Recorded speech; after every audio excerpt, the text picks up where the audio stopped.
સમય પ્રમાણે બાળકોને ભણાવવા ખૂબ જરૂરી થઈ ગયા છે.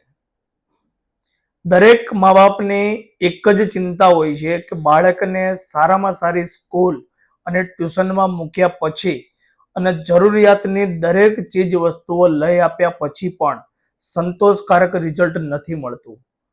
એના પરિણામે વાલીઓને ખબર જ નથી પડતી કે બાળકની પાછળ, એના ભણતરની પાછળ જે પૈસા ખર્ચીએ છીએ એ ઇન્વેસ્ટ થાય છે કે વેસ્ટ થાય છે. તમે જુઓ કે આપણે કોઈ પણ બિઝનેસ સાથે સંકળાયેલા હોય, કોઈ પણ બિઝનેસની અંદર આપણે પૈસાનું રોકાણ કર્યા પછી સારો એવો નફો મેળવવા માટે આપણે એ બિઝનેસ માટે પૂરતો સમય ફાળવીએ છીએ. આપણે શેર બજાર, એલઆઈસી કે પછી મ્યુચ્યુઅલ ફંડ એટલે કે કોઈ એસઆઈપી ની અંદર પૈસાનું રોકાણ કર્યા પછી પણ સમયાંતરે આપણે આપણો પોર્ટફોલિયો ચેક કરતા રહીએ છીએ કે એની અંદર કેટલી વધઘટ થઈ. તો આ જ રીતે આપણે આપણા બાળકોની પાછળ જે પૈસા ખર્ચીએ છીએ એ તમારી મિનિમમ 18 વર્ષની એલઆઈસી કે એસઆઈપી જ છે.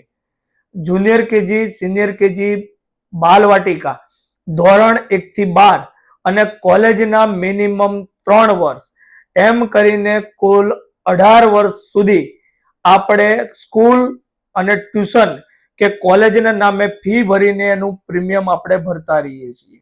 પણ ક્યારેય આપણે બાળકની પાછળ કે એનો ફોલોઅપ લેવા માટેનો સમય નથી કાઢતા. આપણે બાળકને જોઈતી બધી જ વસ્તુ લાવી આપીએ છીએ, પણ રોજે સાંજે 5 થી 10 મિનિટનો સમય કાઢીને ક્યારેય આપણે એના રિઝલ્ટની અંદર કેટલી વધઘટ થાય છે, એની વાણી વર્તણૂકમાં કેટલો ફેરફાર થાય છે કે એના સંસ્કારોમાં કેટલું સિંચન થાય છે, કોઈ પણ વસ્તુ જોવાની આપણે તસદી નથી લેતા.